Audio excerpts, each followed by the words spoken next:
Hello and welcome to Dig It. I'm Peter Brown and hosting the show with me today is Chris Day.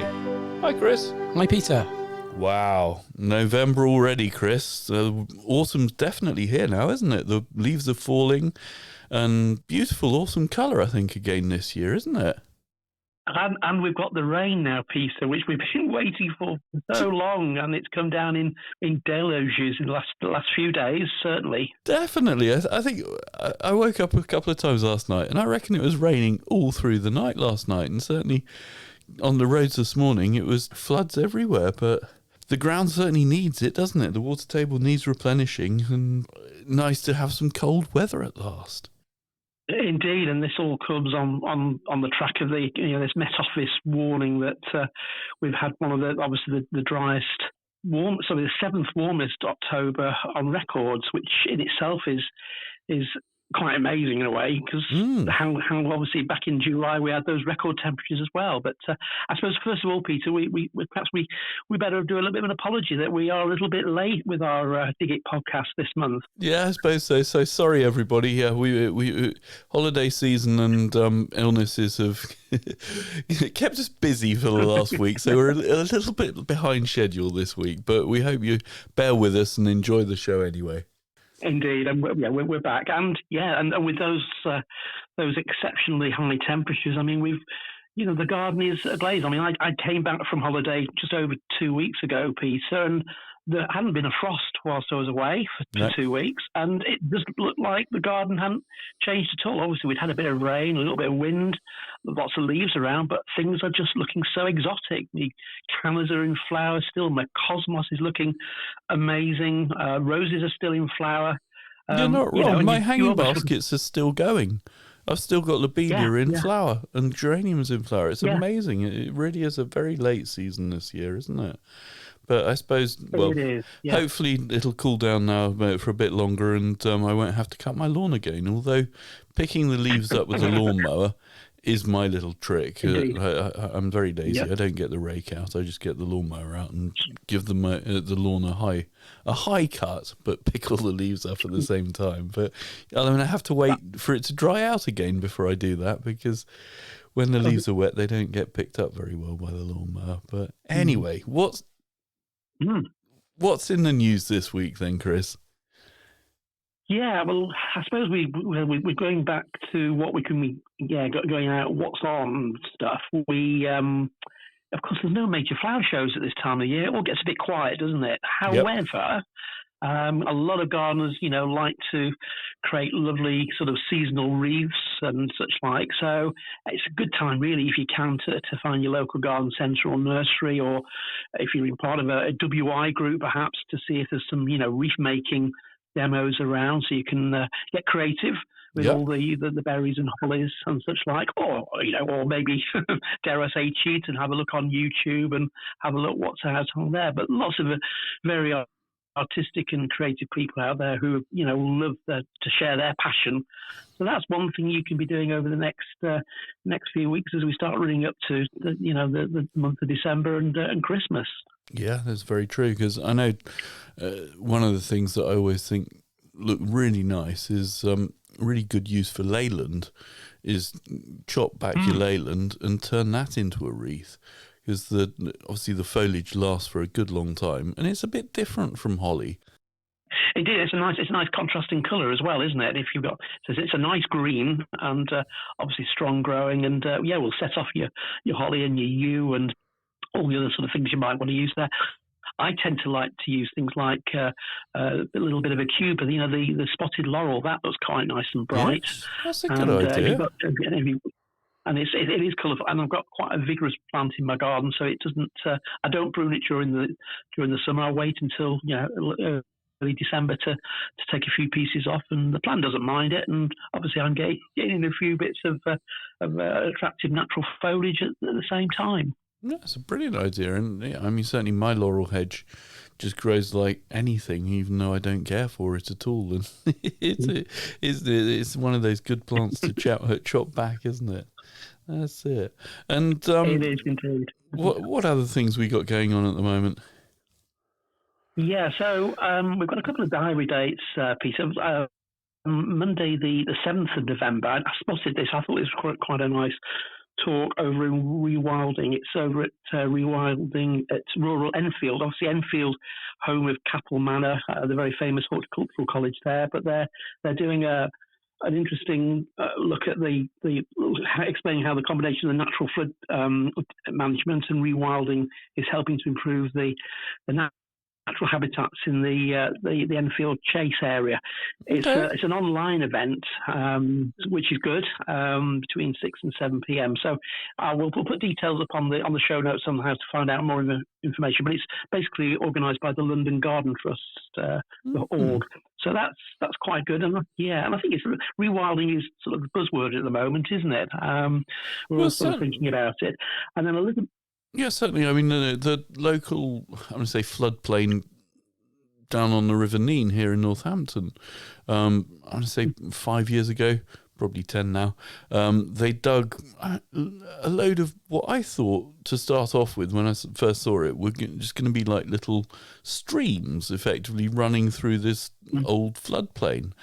But now, several years on, it's just a mass of reeds and wildlife, and you get hundreds of birds in there, and it's done really, really well. And I guess the idea is that the water gets to seep back into the watercourse from when the floods happen, and obviously in the spring and the summer and the autumn, there's just enough water in the sort of streams that they've cut to keep everything alive and growing, and it does really, really well and looks really attractive. So I'd definitely be interested to learn a bit more about that. And what else we got in the diary? Yeah, indeed. Yeah, so later in the month, Thursday the 17th of November, Gardens of My Life with Arabella Lennox Boyd. Now, a lot of our listeners might know the name Arabella Lennox Boyd because she's a very prestigious garden designer. I was looking a little bit at her CV. She's created over 400 gardens over 50 years, which is quite amazing itself. But but she's also created them for royalty, for aristocrats, including Sir Terence Conran, and pop stars, including Sting. So she's well respected in the gardening world. She's been to the RHS show, so it sounds a really good talk. And again, it's a streamed live production as well, and it's all part of the National Garden Scheme. You know, the good old NGS. Yeah, the yellow books. They have an annual. That's it. Well, they have a 2022 annual lecture, and this is their main event in a way, and it sounds really good. And so again, we'll put some details on the show notes. But again, it's going to be from 7 p.m. on that day, and it'll all be live streamed. And there is unfortunately a small cost to be part of it, but it sounds like a really interesting and fascinating tour of her amazing works and photographs and sketches across her career. Brilliant. That sounds good. Okay. So I see just down the road from our music creators, Chiltern Music Therapy, who very kindly created the music for our show. Down the road from them is Amersham, and Amersham have won Britain in Bloom. They have, Peter. Yeah, and they were announced as the overall winner of the RHS, the Royal Horticultural Society's Britain in Bloom Awards, which is great because I think they've had a really good sort of track record of being consistent. And looking at the sort of press release, they use about 1,000 volunteers, and they've helped to plant over 8,500 trees in the area. But of course, it's all about spectacle with Britain in Bloom. It's all about flowers too. So lots of wonderful colour used there as well. So yeah.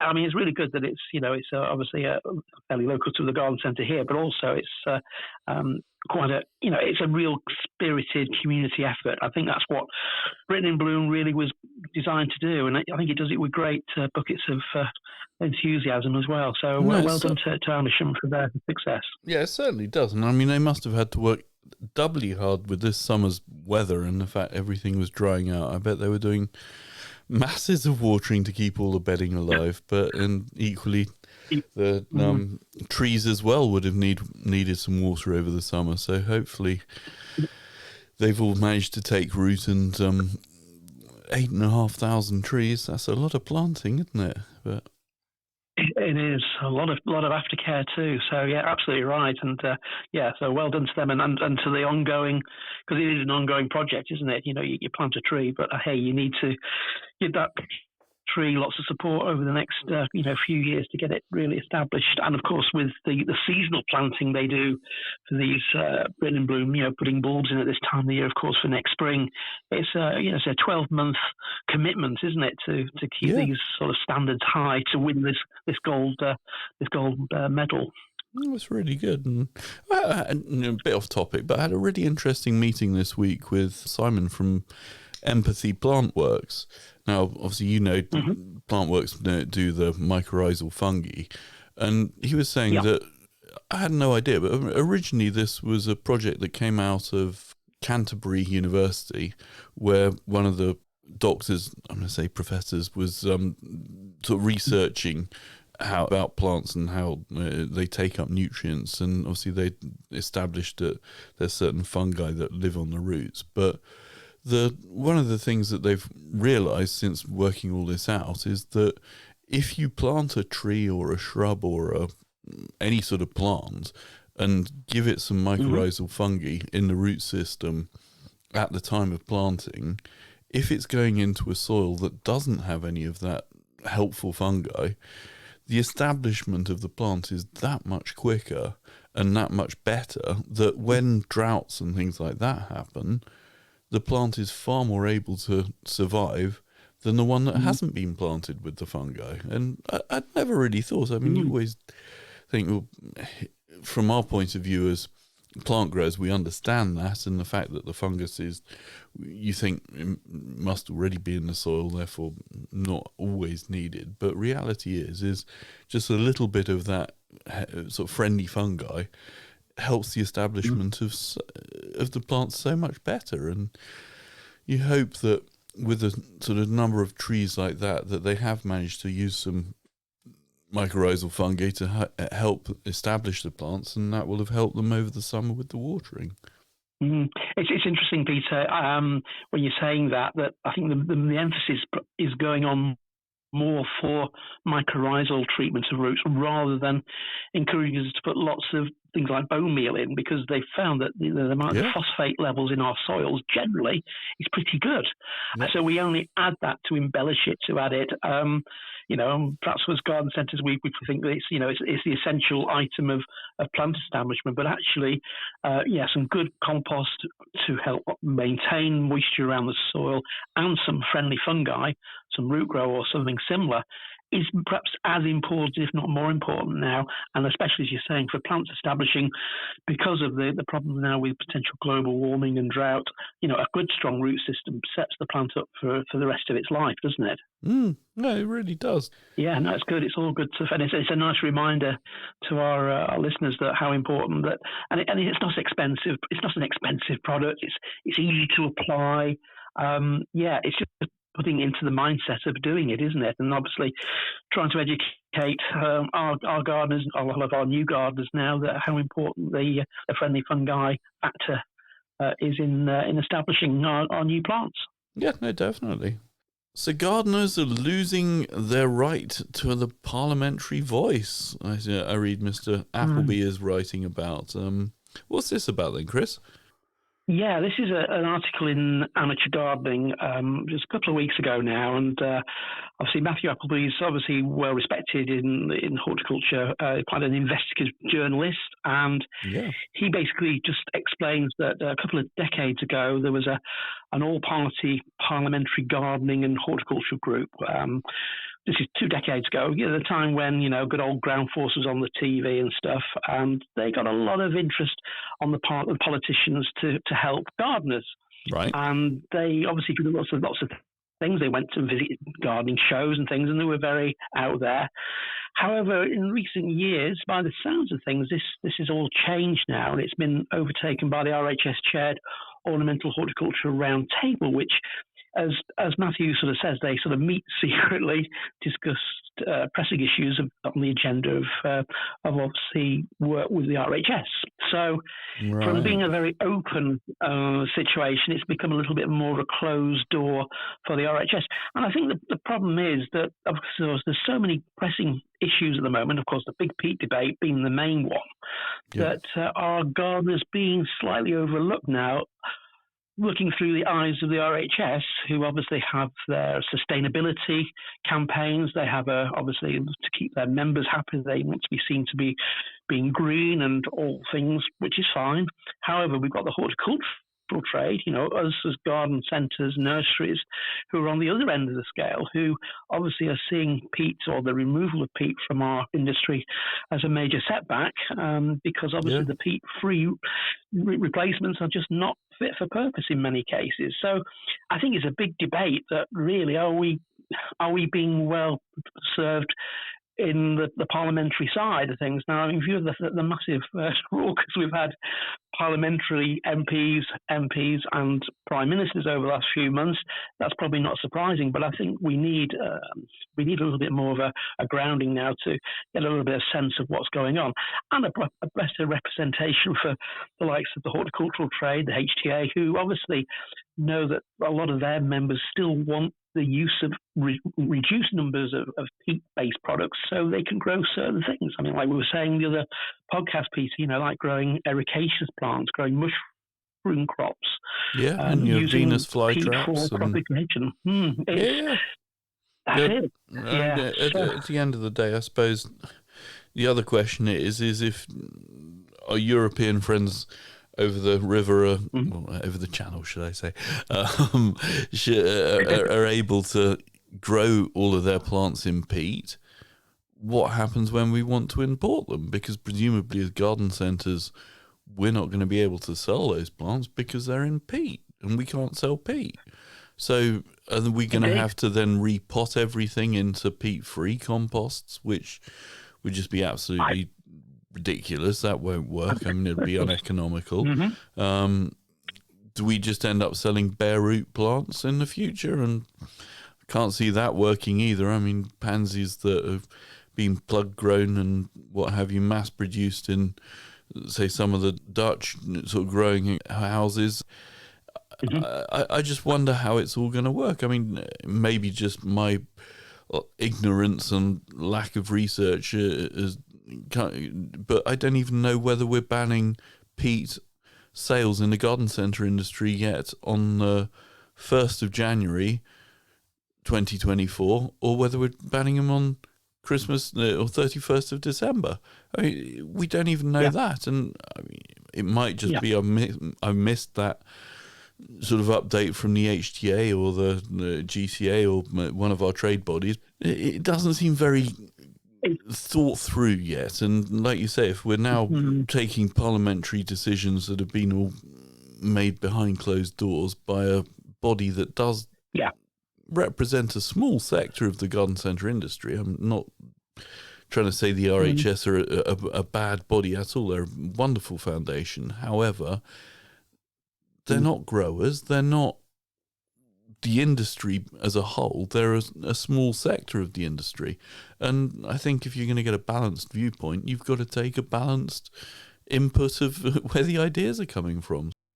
I'd absolutely agree with you, Peter. You've got it spot on there. I think that's it. It's a balanced approach.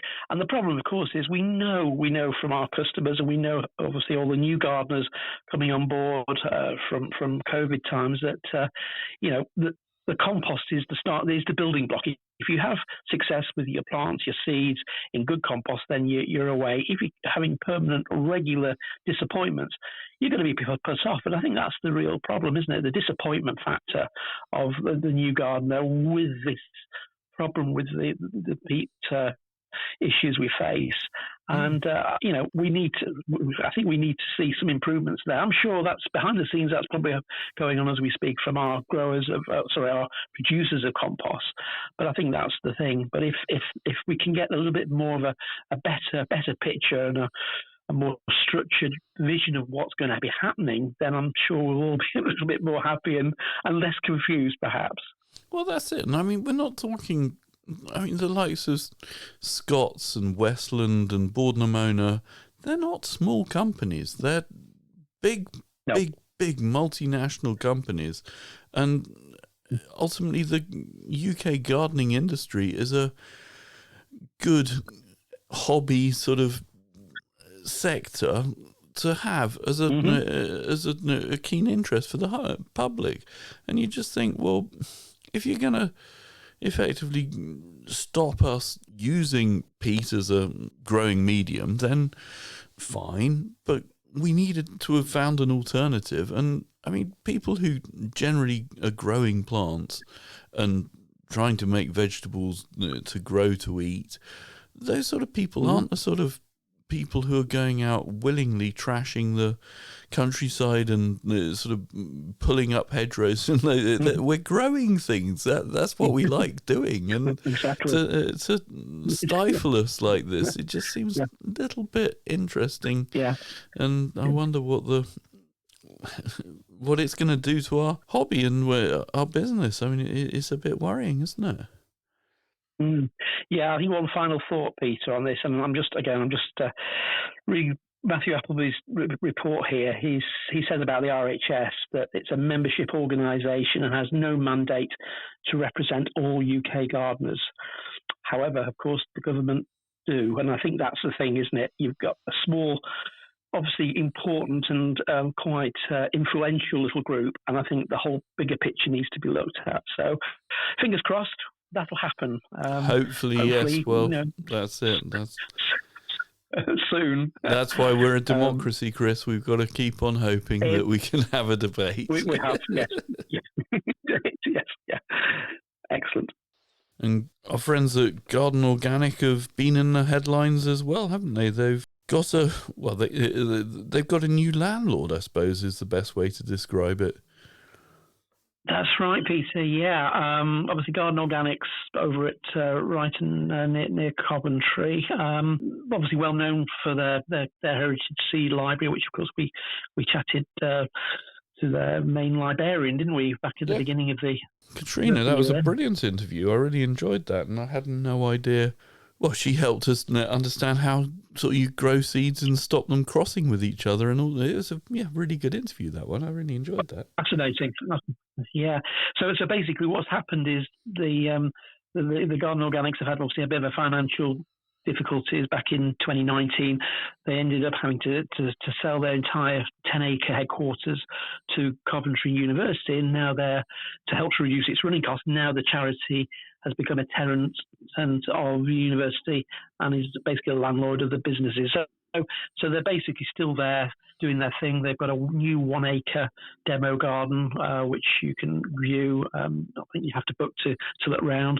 So it's in good, safe hands. It's just had to obviously reinvent itself in these financially challenging times. And this article was in the Garden News, and I think it's quite a strong case that they want to succeed and they want to continue. And they've got 20,000 members, so they've got a good, strong following, which is great to hear.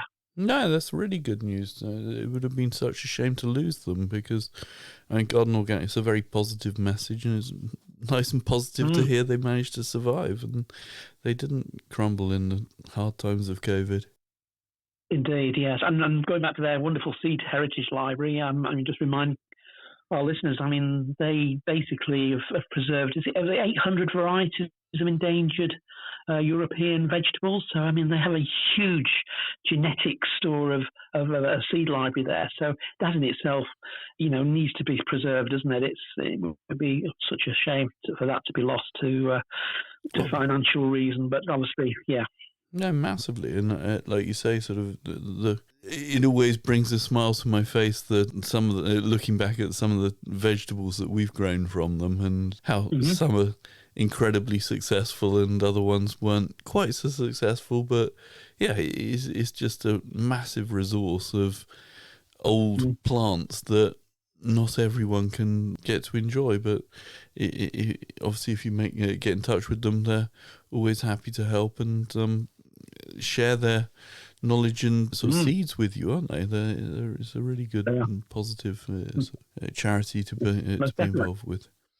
Yeah, and most importantly, I suppose that wonderful genetic gene pool of vegetables, which I'm sure other seed companies, in the UK and further afield, are so reliant on, because it is really basically a stop, a whole.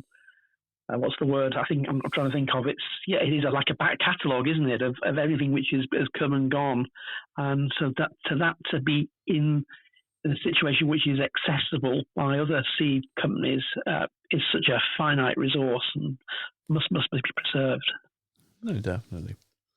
And at the garden centre, for those of you who haven't been in recently, last few weeks we've been working hard on the houseplant area, and we've had a bit of a jiggle around, got a few more stands in, because houseplants are really popular these days, and it's a lovely department, I always think, to walk through and enjoy. And I notice we've got a lot more green foliage plants in again, which is I like Swiss cheese plants. I always have done. I think they're great, but there's a lot more variety than just Swiss cheese plants in the garden centre, obviously.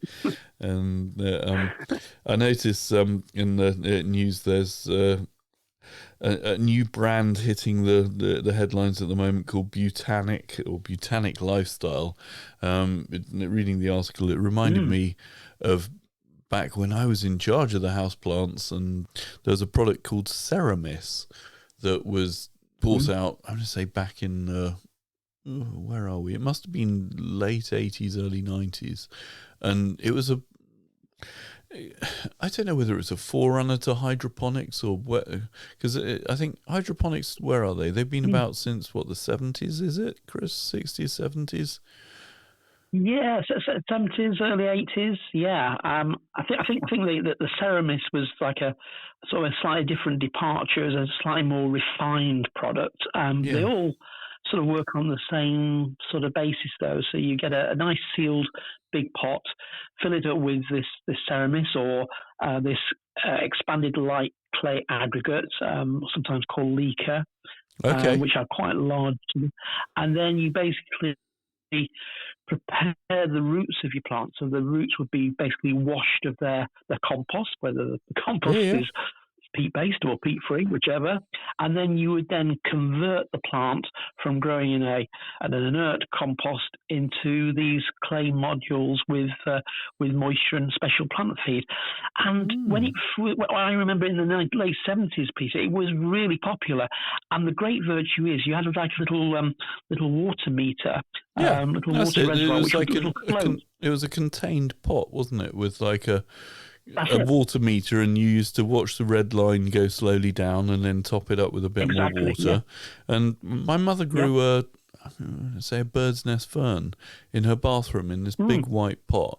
And to be fair, the fern did very, very well. I was very surprised. And it's nice to see a simple growing medium like that being brought back into the market, because I think that is the trouble with a lot of houseplants, is that people either, as they say, kill them with kindness and are watering them every couple of days, and suddenly it's now a bog plant, and the cactus doesn't grow in bogs. That's what's killed it.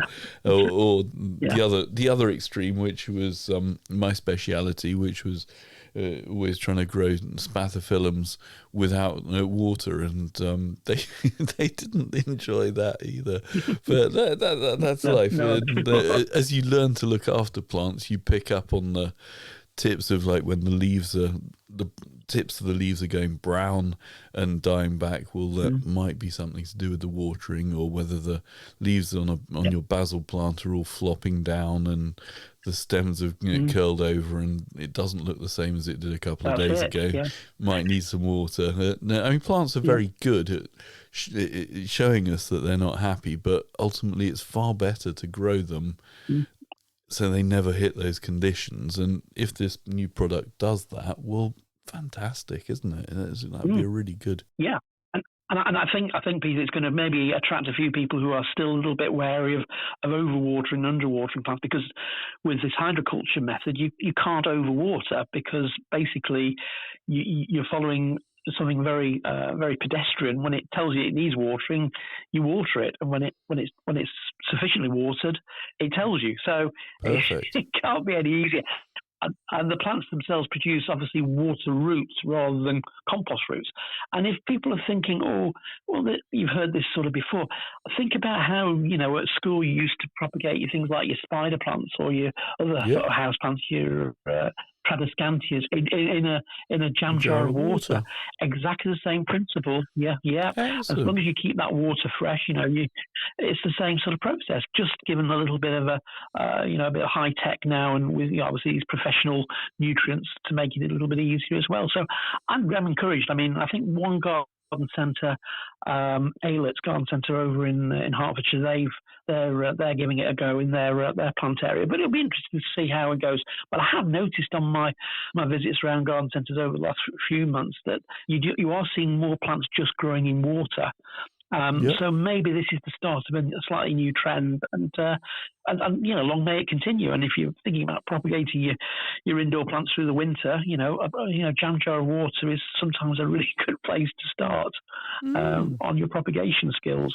No, it's a good point. I mean, hopefully the product is nice and easy, because having seen like the cucumber houses in Holland and the tomato houses, which are grown purely on hydroponics, and you can see these sort of blocks of what look like rock wool and big reservoirs and pumps that sort of do all the work for the I mean, that's a massively intense system that needs computers to control it. Hopefully these are the other end of the scale, where similar to the Ceramis, you just looked at the red needle, and if it said, I need water, you topped it up, and off your plants went again. So. Yeah, that's it, Peter. I'm just checking, actually, Javado UK, who are distributing this product, say that the lava rock granules they use give the plant more strength and oxygen than standard hydro granules. So they've obviously made a bit of an improvement on that over the years. So that's where it's probably is its difference from Ceramis and from Leica, which we mentioned earlier. So Excellent. It sounds a really good product. So we'll see. I have to dig some of that out and see, give it a trial, see how it goes. And Peter, I was looking at the gardens which continue to bring in the numbers of visitors, especially with gardening themed ones as well. There's some interesting figures actually. The ones for paid for attractions, so 11 venues with gardens or horticultural elements came in the top 20. Interestingly, the top of the list was the Royal Botanic Gardens at Kew. Yep. That was in first place, followed by, in third, RHS Gardens at Wisley, and then Trentham Gardens with their lots of wonderful gardens over in Stoke-on-Trent in fifth. But it's interesting, isn't it? I mean, this time of the year, we're seeing the last of the late colour now, but I mean, a lot of local gardens to us at the garden centre here, like Stowe, are on our doorstep. So sometimes you get wonderful opportunities to go and look around at last minute winter colour, or the start of winter colour with winter stems and such like on plants, as well as the last of the leaves. But these are really good, interesting figures, and it's just showing that despite obviously what was going on with COVID, people are certainly getting out there and going back to enjoying the increase in number of visitors across the board. They reckon that actually 41% increase from 2019 to 2020. So that's all good. It's all good news, isn't it? No, that's interesting. And I mean, I think it's always so nice to, like you say, go out and about, and it's nice to have a little walk around and look at old gardens and new gardens. And I mean, places like Kew are obviously from here, it's a little bit of a trek to go to, but when you see the pagoda there or the greenhouses, I mean, they're just amazing. And certainly so many of the places that you can go and see, like the parks and what have you, are free. And it's just, I know a lot of the museums are free, but equally, when there's so much open space that you can go and enjoy as well, that I mean, the Peak District, just go for a walk up there and walk up the top of a hill and you get the most amazing views, and it's brilliant, isn't it? And like you say, sort of nice to see that the gardens are well up there on the choice of things for people to do. Yeah, and just thinking about that, visiting gardens, Chris, I mean, this time of the year, you often see sort of spectacular light shows being put on. I know around us we've got obviously Waddesdon and Blenheim Palace that both do it. And I noticed you found another one in Leonard's Sea or Leonard's Lee, not somewhere I'd heard of before. Yes, down over in Sussex. Okay. Yes. So that's an amazing garden down in Sussex, and well known for its rhododendrons and its evergreens. So it's got lots of structure in its garden. But they're putting on a wonderful light show, which I think is the first time they've done that. But I guess you've got a lot of the RHS gardens as well. Rosemore down in Cornwall, in Devon, and we've also got obviously the RHS gardens at Wisley too, which obviously put these amazing light shows on. Have you ever been to one, Chris? Because I'll be honest, I haven't yet. It's something that I've been meaning to do for the last few years, but they're not cheap, many of these attractions, and you just think, no, it's a bit of a journey. But have you actually seen one and enjoyed one yet? I've seen. I haven't actually been to one. I've seen lots of wonderful photographs from Waddesdon, from I think one of our members of staff at the garden centre. Quite a few people within our teams have been and go back year after year. So there is definitely a draw. Okay. And obviously with COVID, I think that would be so it's on my list, certainly. It'd be nice to perhaps do that this we'll have to make more of an effort this year, Chris, and make sure we book somewhere up, and then we can compare notes and see where's best. Indeed, yes. We'll sounds good. Cool. But a good exciting way of seeing a garden in a totally different light, literally. Yeah, definitely. And just thinking about lights, obviously very close to bonfire night now, and I know historically I love a good fireworks show and always try and put something on for the friends and neighbours. But something that I sort of always like to remind people is if you're having a good bonfire, to try and build it the day or so before you light it, so you're moving all of this stuff out. And because hedgehogs have obviously, now the weather's starting to cool down, will be looking for places to hibernate in the winter, and obviously they like places like bonfire piles, and you just think it's such a shame when you build your bonfire pile up all year and with the idea of lighting it at bonfire night. But if you can just move everything around, and even if it's only 10 foot away from where it was, it just gets anything that is living in there the chance to run away and survive another year. I could totally agree, and I think that the issue, of course, is because it is so mild. I mean, I don't if hedgehogs are even thinking about, going into any sort of hibernation mode at the moment. I think that's the problem, isn't it? So, double checking and leaving it to the last minute to build your bonfire, whether that's to obviously enjoy firework night or for just general garden tidying, which we do right through the winter. So if you are creating a new pile, make sure it's done and burnt perhaps on the day before. So you're double checking it as well. I think it's very, very important for our hedgehogs. And also on the subject of hedgehogs, Peter, the British Hedgehog Preservation Society last year launched its National Litter Pick to help hedgehogs. So basically, it's encouraging lots of schools and colleges to sign up in teams and collect the most litter by the end of this month, by November the 30th.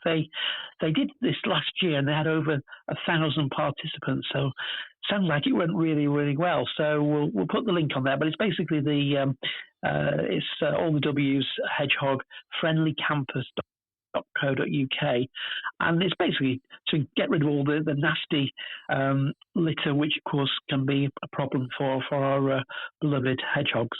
So getting rid of lots of plastic and things which we don't want around them, which could possibly cause harm and movement in their discovery of our gardens. Fantastic, yeah. It's such good slug eaters. All we can do is encourage them. And I see British Garden Centres is now up to 62 sites, so not quite as big as Dobbies yet, I don't think, are they? Or are Dobbies?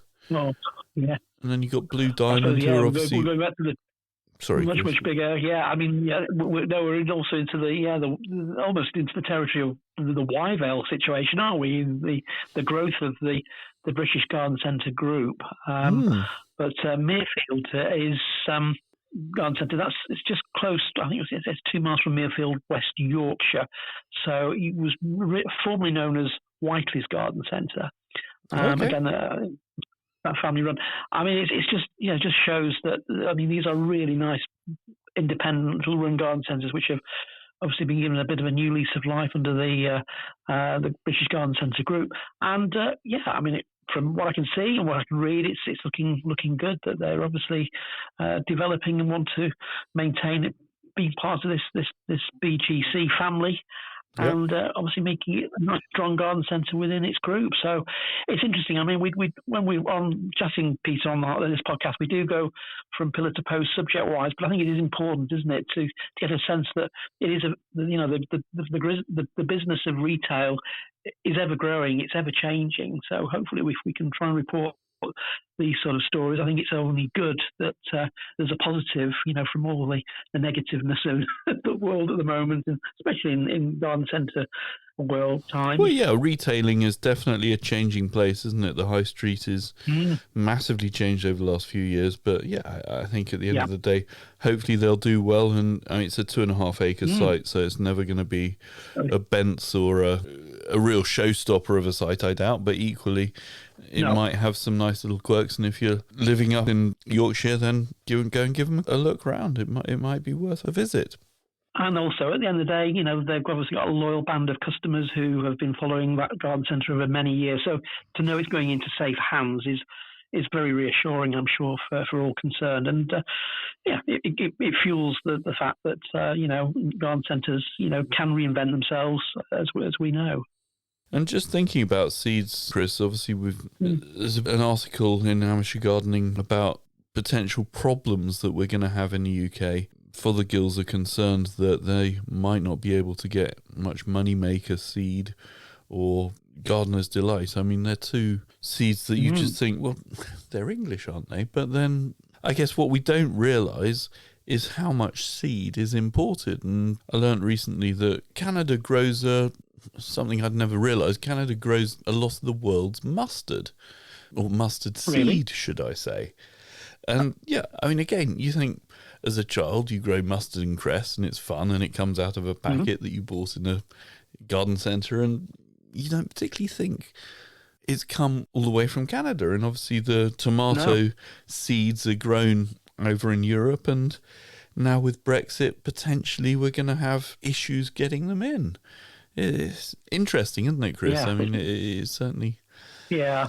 Well, I guess the simple thing is we can all move to Garden Organic and go with the Heritage seed varieties, and won't be quite F1 types of plants that we're growing, but still very, very nice plants, and possibly a lot more flavour and a lot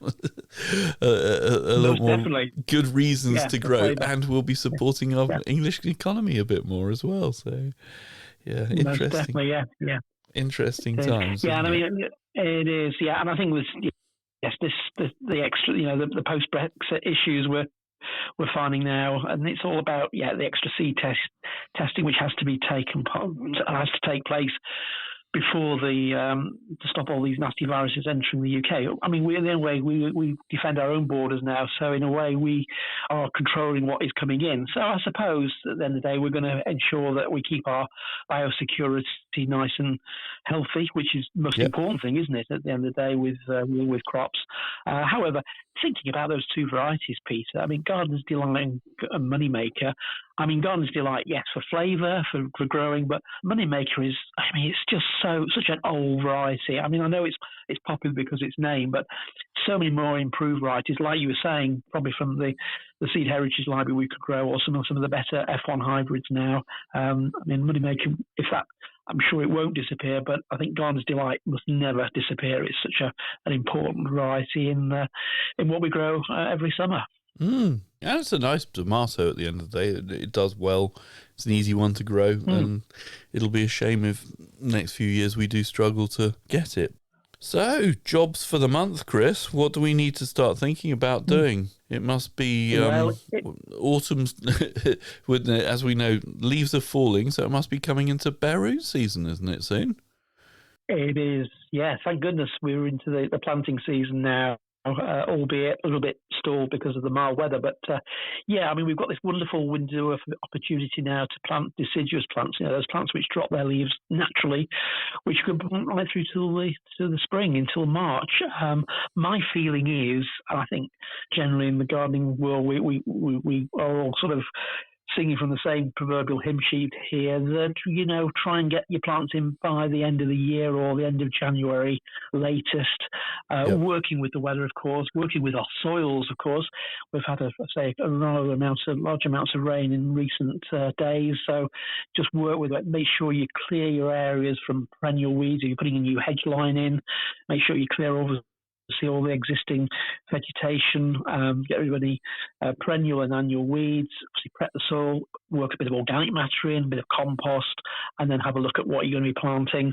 Obviously, get your orders in to get your plants from your nursery. I mean, obviously, we start dispatching Buckingham nurseries here from the middle of November, but of course, everything is being delayed at the moment because, of course, it's been so mild. Well, I mean, this week in the packing shed, we had the first delivery of root wrap roses, and obviously we wrap them all up and put them into the sort of root container plastic tubes, so they've got some compost around them, and I mean that's normally done, I'm going to say, a month ago, and by now we should be dispatching bare-root hedging, but we just haven't got a single thing in yet. I mean, it's just so late this year, isn't it? It's a remarkable season, but hopefully it won't go. No, I mean, they often say that if you get a glorious summer, you'll get a very cold winter. So maybe that's going to be that's what they say.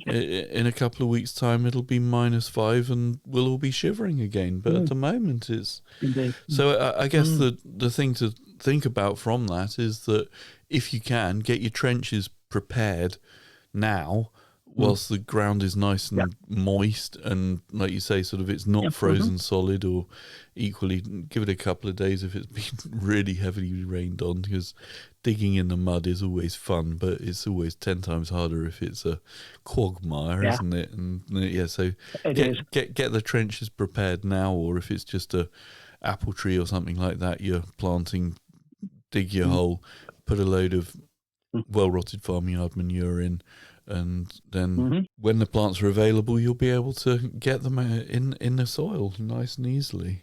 Yeah, and I think, Peter, what we tend to recommend, especially if you're on clay soils, like on Buckingham clay, try and not dig too deep. Go a good spade's depth, but dig wider. So dig a much more shallower trench, but work the soil, improve the soil in that sort of top spade of soil.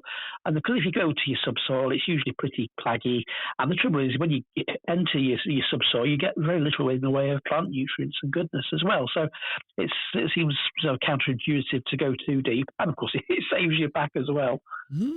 Excellent. And what should we be propagating? Because it's this time of year we start cutting. Is it hardwood cuttings?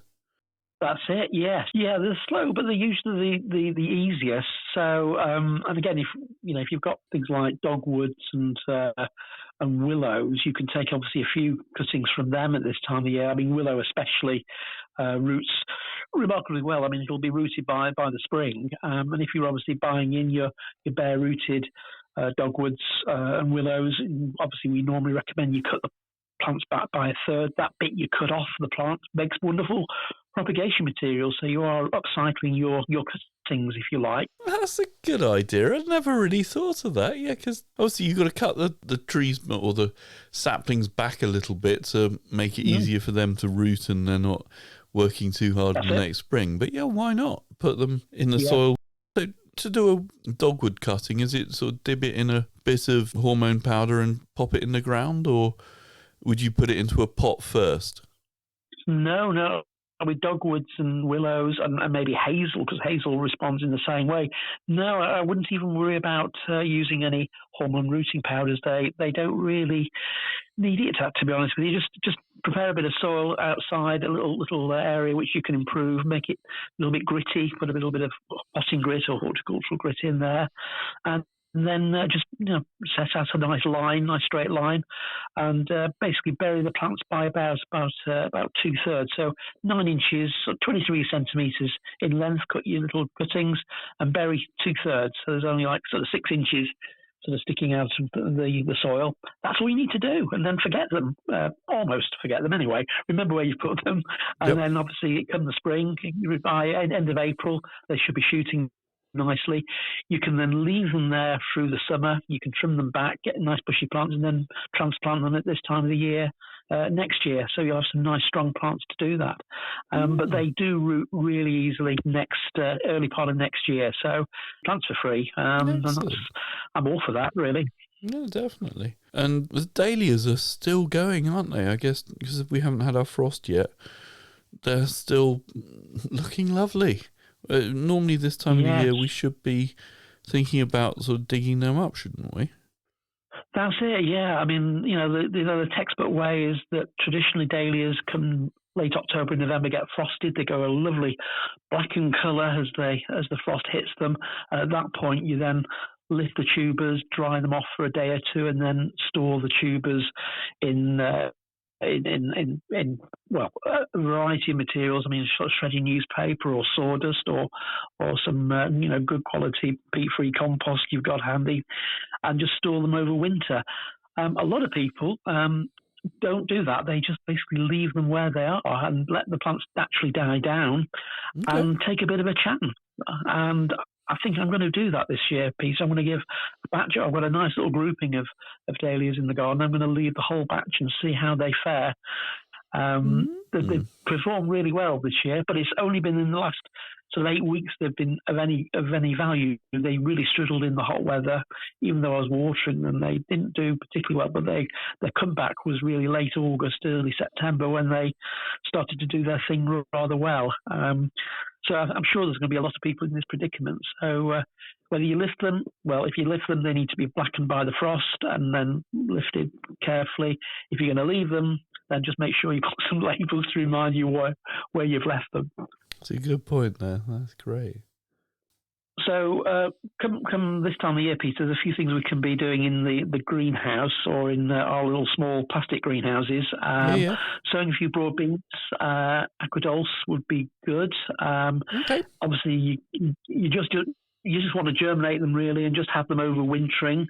You could do the same really with your strawberry crowns as well. I know we're waiting for those to come in at the garden centre here, but bare-root strawberries are a really good way of building up good numbers. And if you want a nice early crop for next year, then pot those up into something like 5 or 6 inch pots in a nice good quality peat-free compost. And then again, make sure with strawberries you don't pot them too deeply. They need to be just slightly raised from the crown needs to be slightly above the soil level there. And the other thing, of course, you can sow now, if you haven't already done, sweet peas. I've got to do mine in the next few weeks. I missed out the boat from being away, so I've got my sweet peas to sow.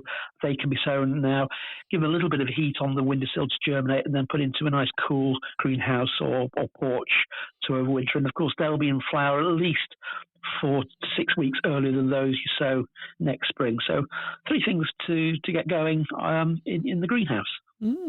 And I suppose if you've got a pond, good time to take the net out and fish out any of your floating plants that die back in the winter. And obviously same with lilies. If there's dead leaves or leaves dying off, pull those out, because all they're going to do is just sort of rot down and make sort of mess in your pond. So it's obviously a good time to do that, and maybe think about moving over to a wheat germ food if you're still feeding the fish. I mean, obviously at the moment it's warm, but as it gets colder, a wheat germ food for the autumn, and then obviously just give up feeding them when it gets really cold.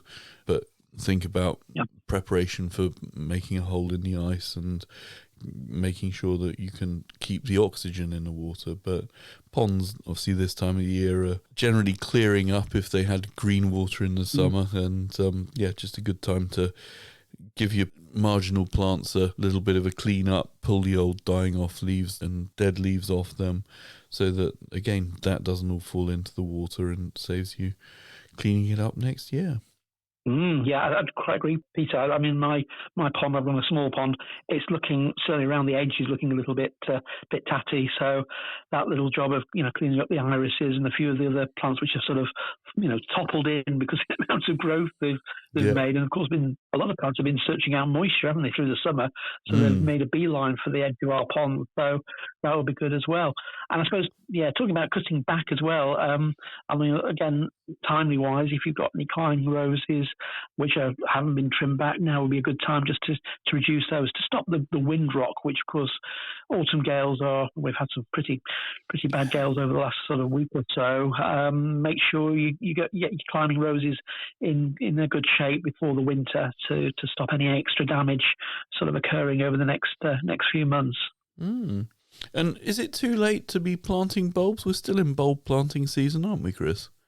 Yeah, not at all. No, we're in perfect time. I mean, November is the month for planting tulips. So if you're planting your tulips either in pots, in your lasagna type plantings where you're layering your bulbs up, that's a good thing to do. Yep. I've got a lot of pots to plant in the next few weeks, but no, we've got a good window now for the next sort of 6-8 weeks to get bulbs in. Because it's been so mild, our bedding displays have been looking so good. So we're perhaps all a little bit reluctant to rip them out. So there has to come a point where you need to clear the decks, empty your pots, and get the bulbs in for a really good show next year. But I know at the garden centre we're still well stocked of a lot of the popular varieties. So don't delay. You don't want to miss out on some of the good varieties. Yeah, I'm going to have a go at doing a lasagna pot or 2 lasagna pots for my sort of front door for next spring, because I've never tried it, and I think I really should give it a go. Yeah, it's very rewarding, and you forget, as I say, Peter, the great thing of doing a lasagna pot, you forget what you put in. So as the weeks and months progress in the spring, it's all a bit of an explosion of colour, and you're nicely rewarded with your work you do back in November. Brilliant. And anything to do with houseplants? I mean, obviously, cut down the watering a bit, I guess, this time of year. And any sort of planting of houseplants we should be thinking about? Yeah, I mean, I think, Peter, a lot of people these days are having a go at either creating a terrarium or bottle garden. They're becoming really, really popular again. And it's worth knowing that there's a nice range of smaller, usually about 6 centimetre, what they call tot houseplants, which are designed purposely for growing in terrarium. I saw them in houseplants the other day. They're lovely little miniature houseplants, aren't they? Sort of nice to see them. And I guess perfect for terrariums and little planted arrangements. Yeah, and they have a wonderful range. You've got your sort of ferns. You'll have your little asparagus fern maybe, and Edianthum, the maidenhair, and then you have more structured plants like a small palm maybe, and then sort of bushier plants like some of the bromeliads, a bit of colour from things like the Fittonia. They're nice and pink or white. So with 3 or 4 plants in a glass jar, you can make a real statement, especially if you use some nice coloured gravel or stones just to set the display off. They can look really good. But the great thing is, your imagination can run riot, and you can create some really nice displays. And I know the houseplant team at the Garden Centre have been doing some really interesting mixes, which is great. And that's what it's all about, isn't it? But add your own individuality to your displays. And of course, if you don't like it, if it overgrows, you can change it. It's a real a movable feast, I think, is the thing. So, and it works really well. And then if you're thinking about other plants in your house at the moment, Peter, which might need a bit of shall we say training or attention, a lot of plants produce these what they call aerial roots, these shoots from the stems. Yep. Good old Monstera, we mentioned about the Swiss cheese plant earlier, and philodendrons. And so sometimes to train those roots, you need to use a moss pole. So these are basically plastic tubing covered in sphagnum moss and then bound with usually nylon twine and just kept moist. So you need to keep these moss poles nice and damp. So probably 2 or 3 times a week, misspray the moss pole to try and encourage those roots from the plants to grow into the moss pole. It keeps your plants a lot tidier. If you think about some of those aerial roots, they're the ones which, if you remember your Tarzan films from years ago, your Johnny Weissmuller, he's the one who used to basically move from tree to tree. He was actually not ropes as such. He was actually on these amazing aerial roots, from moving from plant to plant. So they are very, very strong. And certainly my monstera at home here produces an amazing amount of these aerial roots, which of course just need to be kept captive. They tend to move everywhere and everywhere in your room. They go outside and down the side of the pot and all over the place, don't they? But like you say, sort of, you can train them into a central place. It keeps the whole plant a bit tidier and stops it growing sideways a little bit, but not always. A little bit. Indeed. Yeah, so do that. Yeah. Brilliant. Well, thanks for those tips then, Chris. And as always, a few more jobs to do, isn't there? But just thinking, moving forwards, our next show it's a bit of a cracker, isn't it? We've got Alan Down, the HTA, or the new HTA president, should I say, coming to chat to us. So looking forward to listening to that. That should be a good show. It should indeed, yes. It'll be coming in the next couple of weeks, and it will be great to speak to Alan and find out all his amazing career path to his current position of HCA president. Yeah, what an achievement. Well, he's a nurseryman, he was a propagator. I mean, he's got some fascinating tales and obviously done quite a bit of travelling and photography as well. So definitely he's an interesting person to learn about. So hopefully you can join us for that show. And as always, if you like what we chat about, please tell your friends so our listener numbers keep on growing and we can get to entertain a few more of you. That's great. Thanks, Peter. Excellent. Okay, thanks then, Chris. Today's show was brought to you by Buckingham Garden Centre and Nurseries. The show was hosted by Chris Day and Peter Brown. The show was produced by Peter Brown. And our thanks to Chiltern Music Therapy for providing the music. Thanks for listening. At Chiltern Music Therapy, we want everyone to know the difference that music can make in their lives. From parents and their premature babies in hospital to grandparents with dementia. We provide music therapy and community music services to people of all ages and needs across England. We work both digitally and in person in people's homes, care homes, schools, hospitals and hospices. Find out more at chilternmusictherapy.co.uk.